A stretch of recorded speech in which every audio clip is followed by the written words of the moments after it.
बिस्मिल्लाहिर्रहमानिर्रहीम। अस्सलाम वालेकुम व्यूवर्स, आप देख रहे हैं डाइनिंग और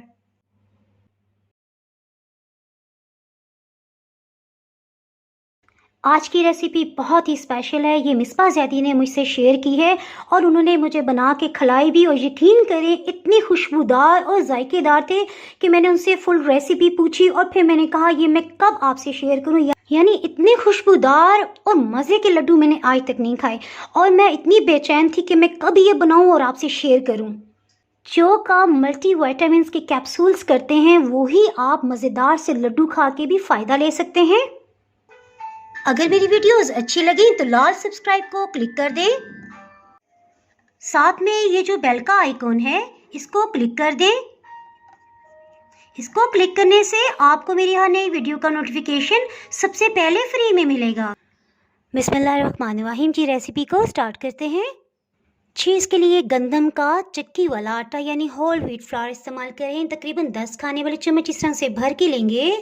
जी, ये वही आटा है जिससे आप डेली रोटी बनाते हैं। जी, इसे खुले बाउल में डाल देंगे। इसके साथ ही बारी आ जाती है सूजी की। ये 2.5 खाने वाले चम्मच है, 2.5 टेबल स्पून। जी, और मैदा 5 खाने वाले चम्मच इसमें जाएगा। इसे एक दफ़ा से मिक्सअप कर लेंगे। आपने एक चीज़ का अंदाज़ा लगाया कि इसमें अगर हमने 10 टेबल स्पून चक्की का आटा डाला तो उसका हाफ 5 टेबल स्पून मैदा और फिर उसका भी हाफ 2.5 टेबल स्पून इसमें सूजी गई है। जी, और इसी रेशो से अगर आप ज़्यादा मिकदार में बनाना चाहें तो ज़्यादा मिकदार में भी बना सकते हैं। इसके साथ ही अगर आपके पास देसी घी है तो आप वो भी शामिल कर सकते हैं। मेरे पास होममेड मक्खन बना हुआ था सो मैं इसी का इस्तेमाल कर रही हूँ। 2 खाने वाले चम्मच इसमें जाएगा। इसे इसमें शामिल करेंगे, अच्छी तरह से मिक्सअप कर लेंगे। चलिए जी, इसके साथ ही टाइम आ गया हाथ से इसे मिक्सअप करने का। स्पैचुला को साफ कर लेते हैं। एक दफ़ा हाथों से अच्छी तरह से इसे मिक्सअप करेंगे ताकि मक्खन सब आटे में यकसा मिक्स हो सके। सबसे अच्छी बात तो ये है कि आप इसमें देसी घी का इस्तेमाल करें। बहुत ही खुशबूदार ये लड्डू बनते हैं। पानी इसमें रूम टेम्परेचर का लेंगे, यानी ना ठंडा और ना गर्म, थोड़ी थोड़ी मिकदार में डालते हुए इसे गूंथते जाएंगे।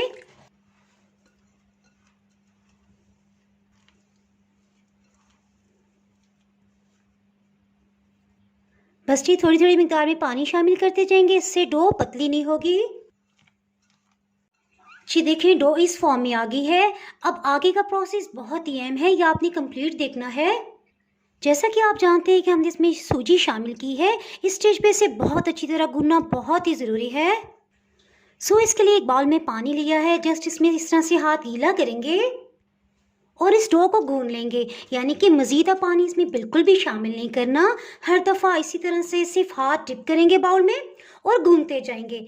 इससे जो सूजी का दाना है वो बिल्कुल मिक्सअप होके आटे में आटे जैसा ही लगेगा, यानी वो जो अलग सा क्रंच फील होता है ना, वो नहीं होगा।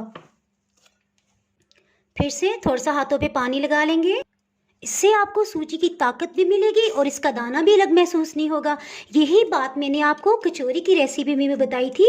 अगर आपने वो रेसिपी नहीं देखी तो वीडियो के लास्ट में एक एंड कार्ड आता है, मैं उसमें दे दूंगी, और अगर आप उसे टच करेंगे तो वो वीडियो ओपन हो जाएगी। उसमें भी बिल्कुल महसूस ही नहीं हो रहा कि हमने सूजी शामिल की है। इस तरह से 2 से 3 मिनट तक इसे लाजमी गूंदना है। आटे को जब इस तरह से गूंदा जाता है तो पंजाबी में तो कहा जाता है कि गो गो के गूंदना, और इससे आटे में बहुत ही लचक आ जाती है और रोटी या पराठा जो भी आप बनाएं बहुत ही सॉफ्ट और अच्छा बनता है। ये देखिए, आटा बहुत अच्छी तरह से गूंद गया है। थोड़ा सा पानी का हाथ इसके ऊपर लगाएंगे और इसे कवर करके रख देंगे। तकरीबन 15 से 20 मिनट रखना बहुत ही ज़रूरी है। फटाफट से इसे सेट करने के लिए फ्रिज में रख देंगे 10 से 15 मिनट के लिए। 3 खाने वाले चम्मच किशमिश लिए इसे इस तरह से पानी में भिगो देंगे। 2 मिनट के लिए पड़ा रहने देंगे ताकि इसकी सिलवटों में जो भी मिट्टी है वो निकल आए। 2-3 पानियों में अच्छी तरह से धो के इसे रख लेंगे। जी, और किशमिश को धोने के बाद इस तरह से 2 से 3 पीसेस में कर लेंगे क्योंकि काफ़ी बड़ा साइज था किशमिश का। इस तरह से लड्डू बनाने में आसानी होगी। आपके घर में जो भी ड्राई फ्रूट हो आप इस्तेमाल कर सकते हैं। पिस्ता इसमें 3 खाने वाले चम्मच इस तरह से डालेंगे। जी, और 3 ही खाने वाले चम्मच बादाम जाएंगे। अच्छी तरह से मिक्सअप करेंगे, इसे भी धो लेंगे। इसको ज़्यादा देर भिगोए नहीं रहने देंगे ताकि पानी सॉफ्ट ना करे, इस तरह से इसे छान लेंगे। इनको धोना बहुत ही ज़रूरी है क्योंकि ड्राई फ्रूट्स को केमिकल लगा के सेव किया जाता है ताकि इसमें कीड़ा वगैरह ना लगे, तो केमिकल्स का असर ख़त्म हो जाता है। हमेशा ड्राई फ्रूट को जब भी खाना हो हमेशा धो के इस्तेमाल करें। ड्राई फ्रूट को क्योंकि हमने वॉश किए सो इसे ड्राई रोस्ट करते हैं। इसमें सबसे पहले 2 इलायची जाएगी, 1 खाने वाला चम्मच इसमें सौंफ जाएगी, इसके साथ ही धुले हुए पिस्ता और बादाम। जी, इसके साथ ही हीट को ऑन कर लिया है, मीडियम लो हीट रखेंगे। लगातार चम्मच चलाते से भून लेंगे। तकरीबन 40 से 50 सेकंड्स हो गए, हीट को ऑफ कर देते हैं। इसे रूम टेम्परेचर पे आने देंगे, उसके बाद इसे पीस लेते हैं। हाफ क्रश करेंगे इसे, थोड़ा सा ऑन करेंगे फिर ऑफ कर देंगे। इस तरह से हो जाए तो ठीक है। चीनी का हिसाब इस तरह से हमने रखा कि 10 खाने वाले चम्मच, जैसे कि आप जानते हैं, लाल आटा, 5 खाने वाले चम्मच हमने मैदा और 2.5 खाने वाले चम्मच सूजी ली थी। तो ये सब को अगर मिला के काउंट किया जाए तो ये 17.5 खाने वाले चम्मच बनते हैं। इसका हाफ 8.5 खाने वाले चम्मच। बहुत ही आसान है। इस तरह से 8.5 टेबल स्पून ली है। जी, इसके साथ ही चीनी की तरफ आ जाते हैं। चीनी को बिल्कुल पाउडर फॉर्म में पीस लेंगे। बेहतरीन रिजल्ट के लिए पिसी हुई चीनी को छान के इसमें शामिल करें। इसमें हाफ क्रश ड्राई फ्रूट को भी शामिल कर देंगे। इसे पहले से तैयार करके रखना बहुत ज़रूरी है। इसके बाद हम रोटी बेलेंगे क्योंकि गर्मा गर्म रोटी के ही लड्डू बनते हैं। उसके बाद ये सारा काम करने का आपको टाइम नहीं मिल सकेगा। जी, और मेवा तो अभी रह गया, उसके साथ हम क्या करते हैं ये मैं आपको दिखाती हूँ। ये रेसिपी इनफैक्ट थ्रू आउट जो है वो देसी घी में बनाई जाती है, लेकिन कुछ फैमिली मेम्बर्स की हेल्थ इशू की वजह से मैं ऑलिव ऑयल में बना रही हूँ। 1 खाने वाला चम्मच इसमें ऑलिव ऑयल गया है। हीट को बिल्कुल लो रखेंगे। लगातार चम्मच चलाते हुए इसे उल्टाते पलटाते रहेंगे ताकि सब जगह यकसा हीट लगे। कुछ ही देर में ये फूल जाएंगे, सो वही पॉइंट होगा हीट ऑफ करने का। इसका कलर चेंज होने लग गया है, ये फूल रहे हैं, सो इस स्टेज पे हीट को ऑफ कर देंगे। जी, बहुत सा गर्मी का मौसम है, सो सफ़ेद तिल इसमें मैं 1 खाने वाले चम्मच इस्तेमाल कर रही हूँ। अगर सर्दियों का मौसम हो तो 2 टेबल स्पून इसमें डाल सकते हैं। नारियल का बुरादा इसमें 2.5 खाने वाले चम्मच शामिल कर देंगे। स्लाइस में कटा हुआ नारियल भी आप इसमें शामिल कर सकते हैं, बस उसे छोटे छोटे पीसीज में आप कटिंग कर लीजिएगा। चलें जी, ये तो काम कंप्लीट हो गया। इसे साइड पे करते हैं, रोटी को बेल लेते हैं। सरफेस पे थोड़ा सा लाल आटा डस्ट कर लेंगे। आटे को इस तरह से इकट्ठा करके इसका पेड़ा बना लेंगे। जी, वैसे तो इसके 4 पेड़े बन सकते हैं, लेकिन क्योंकि मुझे जल्दी है सो मैं बड़े बड़े 2 पेड़े बनाऊंगी और बड़ी सी रोटी बना लूँगी। फिर से पेड़ा बना लेंगे। ये देखें, डो ना नरम है और ना ही सख्त, बहुत अच्छी डो बनी हुई है। इसमें से एक पेड़े को लेंगे, इस तरह से इस पे आटा लगा लेंगे। बस ये बड़ी सी रोटी बेलेंगे। ज़्यादा इस पे आटा नहीं छिड़केंगे। इसके ऊपर की सरफेस पे मैं ऑलिव ऑयल लगा दूंगी। वैसे तो इस पे देसी घी इस्तेमाल होता है, आप 1 टेबल स्पून लगा लीजिएगा। थोड़ा सा लाल आटा इस पे छिड़क देंगे। ठीक है, इसको बनाना बहुत ही आसान है। बस इस तरह से हम इसे फोल्ड करते जाएंगे, एक रोल बना लेंगे।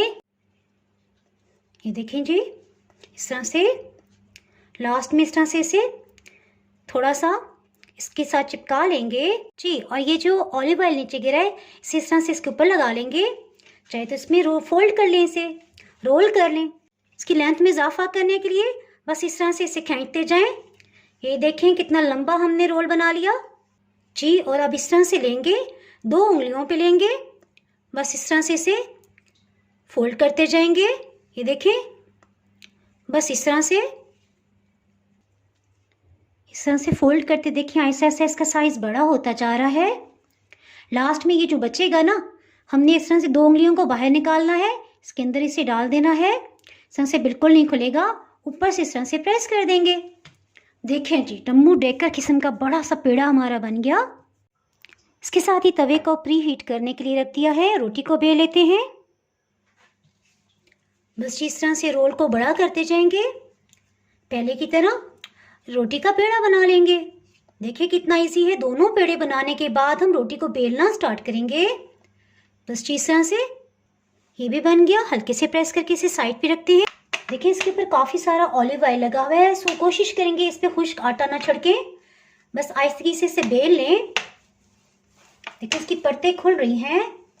बहुत बारीक नहीं से बेलना जी। देखिए इस तरह से हो तो बस ठीक है। इसे उठा लेंगे। एक दो दफ़ा हाथों पे इस तरह से कर लेंगे ताकि मज़ीद थोड़ी पतली हो जाए।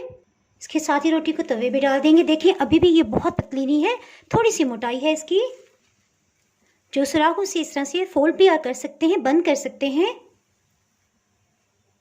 फिर से इसे देसी घी लगा लें। मैं ऑलिव ऑयल लगा रही हूँ।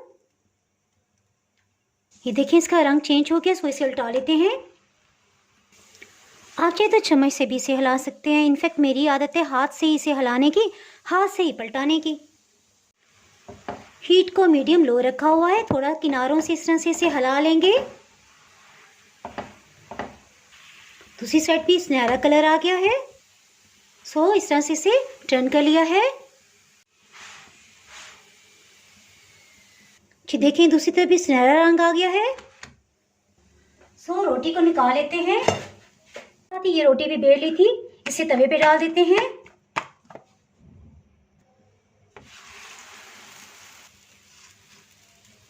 जी ये तो पकती रहेगी। वापस पहली रोटी की तरफ जाते हैं, क्योंकि जी इसमें हमने जो भी करना है गर्म गर्म रोटी का करना है।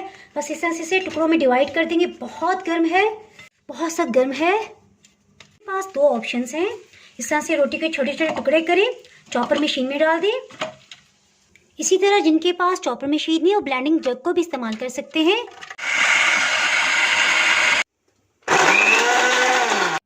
जी इसमें एक ही चीज़ अहम है कि गर्मा गर्म रोटी का ही आपने बनाना है।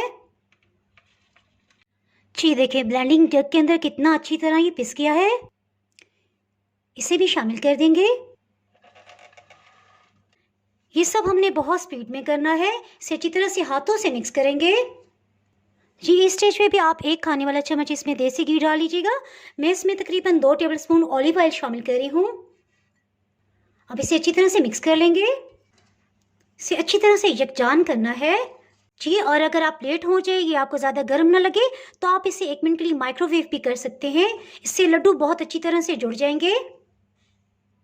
इसके साथ इस तरह से लेंगे मुट्ठी में, इसे इस तरह से प्रेस करते जाएंगे और लड्डू की शेप दे देंगे। ये देखें कितनी आसानी से, कितना ज़बरदस्त लड्डू तैयार हो गया। इस तरह के कप केसेस बहुत आसानी से मिल जाते हैं, सो इसमें हम इसे पैक करके सर्व करेंगे। इसका साइज़ ज़रा छोटा है, मेरा ख्याल है ब्लू कलर ठीक रहेगा। ये ठीक है जी। अल्हम्दुलिल्लाह बहुत ही टेस्टी मीठे लड्डू तैयार हैं जी। मैं आपको दिखाती चलूँ, इनके अलावा ये भी लड्डू तैयार हो गए हैं जी। आपको याद होगा इससे पहले मैंने खजूर के लड्डू की रेसिपी भी आपसे शेयर की थी। वो इंशाल्लाह मैं एंड कार्ड में दे दूंगी, वो भी आप ज़रूर देखिएगा। वो भी बहुत ही एनर्जेटिक थे। आप इसे एयरटाइट बॉक्स में डाइनिंग टेबल पे रखते हैं, इंशाल्लाह बिल्कुल भी ये ख़राब नहीं होंगे। बस इसे गीला हाथ ना लगाइएगा। ये आपकी मर्ज़ी है, चाहे तो आप इसे टी टाइम में खाएं, कोई मेहमान आए आप उन्हें सर्व करें। एक दफ़ा तो वह हैरान हो जाएंगे और आपसे ज़रूर पूछेंगे कि आपने कहाँ से मंगवाए हैं या कैसे बनाए हैं। यानी इतने मज़ेदार हैं जी। और बहुत ही हेल्दी वर्जन में बने, यानी हमने इन्हें ऑलिव ऑयल में बनाया है। हर तरह के लोग इसे खा सकते हैं, एंजॉय कर सकते हैं। आप इसे न्याज के लड्डू भी कह सकते हैं।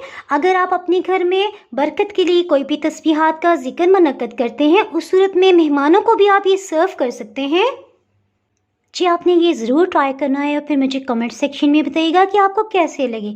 इसके साथ ही जनाब, अगर आप मेरे चैनल पे नए हैं तो चैनल को फटाफट से सब्सक्राइब कर दें जी। और बेल आइकन प्रेस करना बहुत ही ज़रूरी है, क्योंकि इसके बगैर आपको मेरे यहाँ नई अपलोड होने वाली वीडियो का नोटिफिकेशन नहीं मिल पाएगा।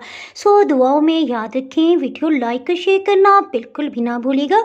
इसके साथ ही मैं इजाज़त चाहती हूँ, फिर मिलेंगे मज़ेदार सी रेसिपी के साथ। अल्लाह हाफिज़।